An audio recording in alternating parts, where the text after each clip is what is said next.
Bonjour, aujourd'hui nous allons parler sur la fonction linéaire et sur la fonction affine. Normalement, on a vu ça en quatrième, troisième et même en seconde.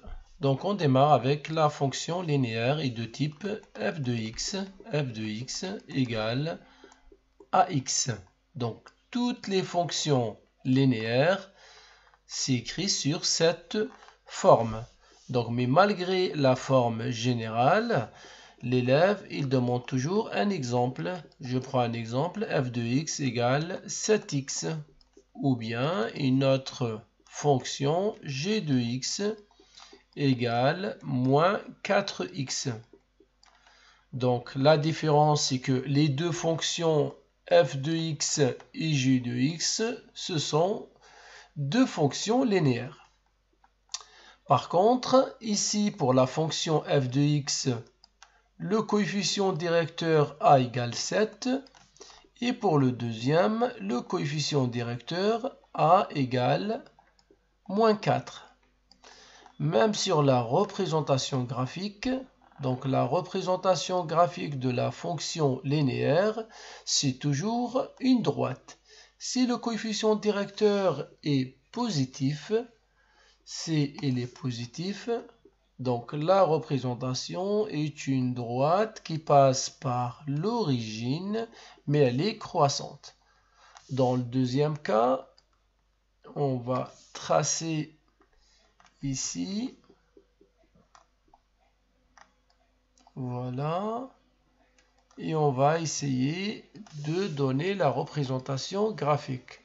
Ça va être la même chose, mais comme le coefficient directeur est inférieur à 0, c'est moins 4, ça donne une droite qui passe par l'origine, mais elle est décroissante.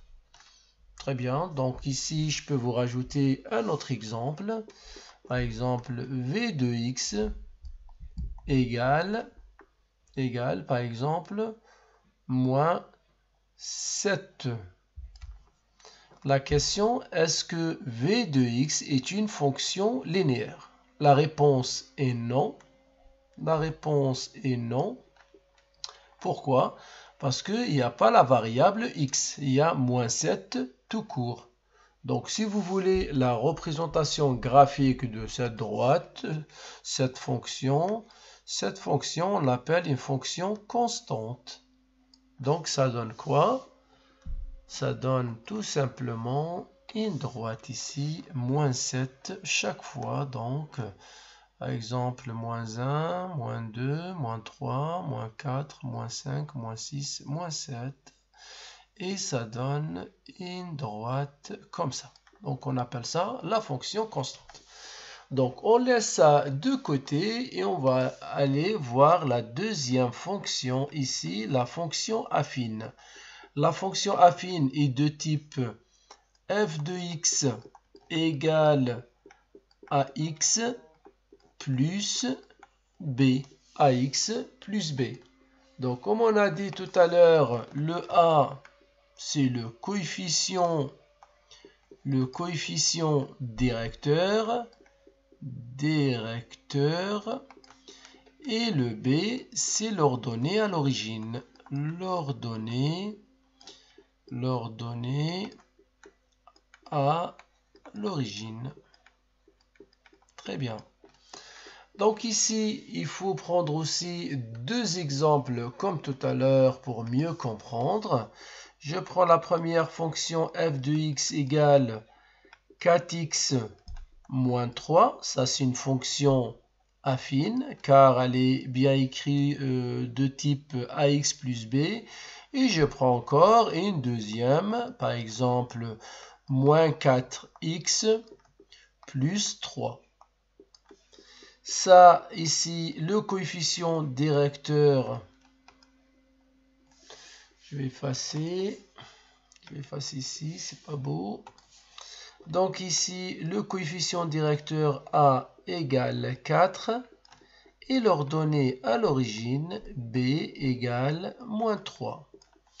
Je vais essayer de faire la représentation graphique de cette fonction. Donc on a dit que A il est positif, donc ça donne une droite qui monte, qu'elle est croissante. Par contre, l'ordonnée à l'origine égale combien? Moins 3. Ça veut dire moins 3 ici, c'est l'origine. Et ça, c'est l'ordonnée à l'origine. Donc, moins 1, moins 2, moins 3. Vous avez bien une droite qui monte. Par contre, elle passe par combien? Par moins 3. Je vais essayer de faire la deuxième représentation. Comme ça, vous allez mieux voir la différence. Ici. Voilà. Et je vais essayer de faire la représentation graphique. La première chose qu'on voit, c'est que le coefficient directeur est négatif. Donc la droite, elle est décroissante. Mais l'ordonnée à l'origine, c'est combien? C'est 3. Donc 1, 2 et 3. Et vous allez tracer une droite. Excusez-moi, c'est mal tracé. Je vais effacer et reprendre à nouveau. Donc ici, ça donne une droite, mais elle passe par 3. Donc vous voyez la différence. Ici, le coefficient directeur est négatif, donc la droite est décroissante. Ici, le coefficient directeur, c'est 4. Et la droite, elle est croissante. Donc, j'espère que vous avez bien suivi la vidéo, vous avez tout compris. Si vous avez des questions, n'hésitez pas. Et à la fin, je vous demande d'abonner à la chaîne. Et à très bientôt.